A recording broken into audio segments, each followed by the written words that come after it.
Payel recipe and ব্লগে সবাইকে স্বাগত। এই গরমে প্রাণ জোড়ানোর জন্য এক অনবদ্য রেসিপি নিয়ে আপনাদের সামনে চলে এসেছি। এই গরমে কম বেশি প্রত্যেকের বাড়িতেই তরমুজ থাকে। সেই তরমুজ দিয়েই আমি বানিয়ে নিয়েছি তরমুজের শরবত বা ওয়াটারমেলন জুস।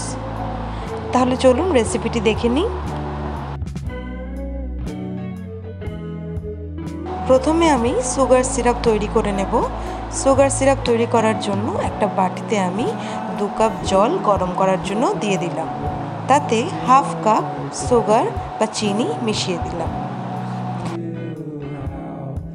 এর মধ্যেই 2টো স্লাইস আমি লেবু দিয়ে দেব। লেবুটা দেওয়ায় সুগার সিরাপের মধ্যে কোনো চিটচিটে ভাবও আসবে না, আর কালারটাও পুরো সাদা থাকবে। জল ফুটে খানিকটা কমে আসলে আমরা গ্যাস বন্ধ করে দেব।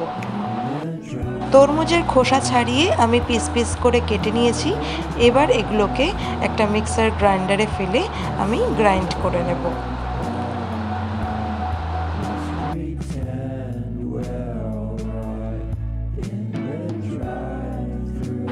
তরমুজের জুসটা রেডি হয়ে গেছে। এবার এটাকে প্রিপেয়ার করার পালা।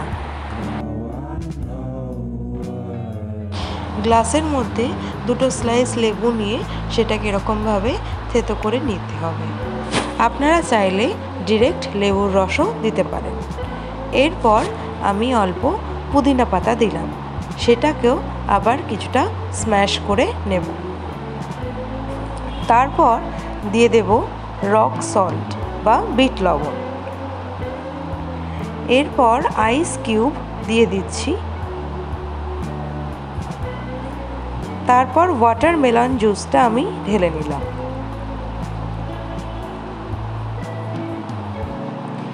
এরপর ঢালছি সুগার সিরাপটা।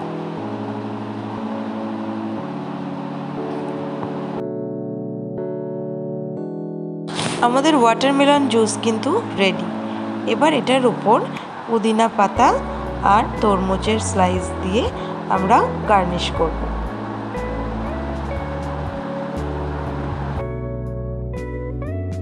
একই রকমভাবে আমি আর একটা গ্লাস রেডি করে নিচ্ছি।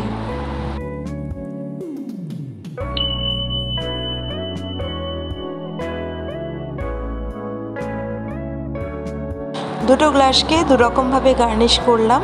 আপনাদের যেরকম পছন্দ আপনারা সেরকমভাবে ডেকোরেট করতে পারেন। গরমের এই দাবদাহ থেকে বাঁচতে এই রেসিপিটি তৈরি করে অবশ্যই নিজের এবং পরিবারের সকলের তৃষ্ণা মেটান। আর ভিডিওটি ভালো লেগে থাকলে অবশ্যই লাইক সাবস্ক্রাইব করে পাশে থাকবেন। আর সাবস্ক্রাইবের পাশে বেল আইকনটি প্রেস করতে ভুলবেন না আরও নতুন নতুন ভিডিও পাওয়ার জন্য। ধন্যবাদ।